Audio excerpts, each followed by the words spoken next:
એક ભૂલ અને લાપસી બરબાદ. જે ભૂલ 90% લોકો કરે છે, શું તમે પણ કરો છો? વિચારો, સામગ્રી એ જ, ઘી એ જ, ખાંડ એ જ, તો પછી તમારી લાપસી અને હોટલવાળી લાપસીમાં ફરક કેમ? આ વિડીયોને જુઓ એન્ડ સુધી અને સિક્રેટ સ્ટેપથી તમારી લાપસી બનાવો ખૂબ જ ટેસ્ટી. નમસ્કાર રસોઈ પ્રેમીઓ, સ્વાગત છે આપનું અમારી યુટ્યુબ ચેનલમાં. રેસીપીમાં આગળ વધીએ. સૌથી પહેલા તો આપણે સામગ્રી જોઈ લઈએ, એ પણ એકદમ ઘરેલું છે અને પરફેક્ટ માપ સાથે. 1 કપ આપણે અહીં ફાડા લીધેલા છે, તેની સાથે 1 કપ જેટલી આપણે સુગર લઈશું અને 3/4 કપ જેટલું આપણે ઘી લઈશું.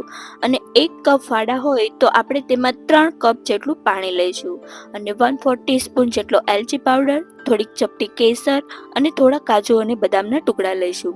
હવે આપણે જે 1 કપ જેટલા ફાડા લીધેલા હતા તેને આ રીતે ડીશમાં નાખી ચેક કરી લઈએ. કાકરી, ફોતરી અને કોઈ કચરો હોય તો તેને દૂર કરી બરાબર સાફ કરી લઈએ. આ રીતે બધા જ ફાડા એકદમ સારી રીતે સાફ થઈ ગયા છે અને હવે આપણે તેને શેકીશું. ફાડા શેકવા માટે અહીં ગેસની ફ્લેમ ચાલુ કરી કુકર મૂકીશું અને ગેસની આંચ આપણે મધ્યમ કરી દઈશું અને ત્યારબાદ જે 3/4 કપ જેટલું આપણે ઘી લીધેલું હતું તે એડ કરીશું.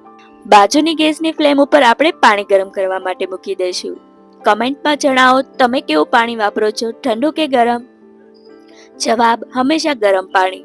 ઠંડા પાણીથી ફાડા ચીકણા થઈ જાય છે અને આ જ છે ભૂલ જે 90% લોકો કરે છે. સાથે સાથે ચપટી કેસર હતું તે પણ એડ કરી દઈએ, જેનાથી પાણી એકદમ સરસ પીળું થઈ જશે અને વરાળ બહાર આવે ત્યાં સુધી આપણે તેને ગરમ કરીશું. તો આપણું ઘી પણ ગરમ થઈ ગયું છે અને ગેસની આંચ આપણે ધીમી અથવા તો મધ્યમ રાખીશું. ફાડા એડ કરી દીધા છે અને હવે આપણે ચમચાની મદદથી તેને આ રીતે સતત ફેરવીશું. આ સ્ટેપ છે સૌથી ઇમ્પોર્ટન્ટ અને અહીં આપણે જે ફાડા શેકવાના છે તે એકદમ પરફેક્ટ શેકવાના છે. જો વધારે શેકાઈ જશે તો કડવાશ પડતી લાપસી લાગશે અને ઓછા શેકાશે તો કાચો સ્વાદ લાગશે. બરાબર એકદમ પરફેક્ટ શેકાયેલા ફાડાથી લાપસી ખૂબ જ ટેસ્ટી બને છે. અહીં મારે 1 કપ જેટલા ફાડા શેકવા માટે 3 થી 4 મિનિટ જેટલો ટાઈમ લાગ્યો છે. અને ફાડા એડ કર્યા બાદ આપણે ચમચાની મદદથી તેને સતત આ રીતે ફેરવતા રહીશું. ધીમી ગેસની આંચ રાખીશું અથવા તો મીડિયમ રાખીશું. વધારે ગેસની આંચ હશે તો ફાડા દાજી જવાની પણ શક્યતા રહે છે અને ધ્યાન રહે કે આપણે આ રીતે ચમચાને સતત ફેરવતા રહીશું, જેનાથી ફાડા નીચે તળિયે ચીપકે નહીં. ધીરે ધીરે ફાડા શેકાવા લાગશે, થોડો થોડો કલર બ્રાઉન જેવો પકડવા લાગશે અને થોડીક મીઠી સ્મેલ પણ આવવા લાગશે. કાચા ફાડા લાઈટ પીળા હોય છે અને હજુ ફીકા જેવા લાગે તો આપણે હજુ શેકીશું. ફાડા શેકાવા લાગે એટલે ફેરવતી વખતે હળવા લાગે છે અને ફાડા ઘી પી ગયા હોય તેવું દેખાય છે એટલે ફાડા પરફેક્ટ શેકાઈ ગયા છે.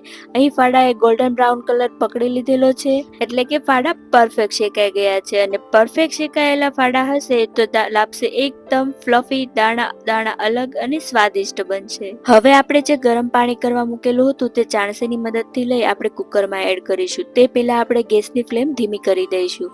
થોડું થોડું પાણી એડ કરીશું, જેનાથી વરાળ બહાર નીકળે છે તેના અને પાણીના છાંટા પણ ઉઠશે, જેનાથી દજાઈ ન જાય. આ રીતે થોડું થોડું પાણી એડ કરતા જઈશું અને કુકરમાંથી બધી જ વરાળ બહાર નીકળી જાય ત્યારબાદ આપણે બધું જ પાણી એકસાથે એડ કરી દઈશું. અને હવે એકસાથે બધું જ પાણી એડ કરી દઈએ અને ચમચાની મદદથી લાપસીને ફેરવી લઈશું. આ રીતે બધું જ પાણી એડ કર્યા બાદ અને ચમચાની મદદથી લાપસીને આ રીતે ફેરવી લીધા બાદ હવે આપણે તેમાં કુકરનું ઢાંકણ બંધ કરી દઈશું અને વધારે ગેસની આંચ ઉપર લાપસી બફાવા માટે મૂકી દઈશું. 3 થી 4 જેટલી સીટી વાગી ગઈ છે અને કુકર પણ એકદમ સારી રીતે ઠરી જાય એટલે આપણે ઢાંકણ ખોલી ચેક કરી લઈશું. લાપસી એકદમ સરસ રીતે બફાઈ ગયેલી દેખાય છે અને ચમચાની મદદથી આ રીતે લાપસીનો દાણો હાથમાં લઈ આંગળી વડે આ રીતે હળવું દબાણ આપતા એકદમ સરસ રીતે દાણો શેપાઈ જાય એટલે સમજવું કે એકદમ સારી રીતે લાપસી બફાઈ ગઈ છે.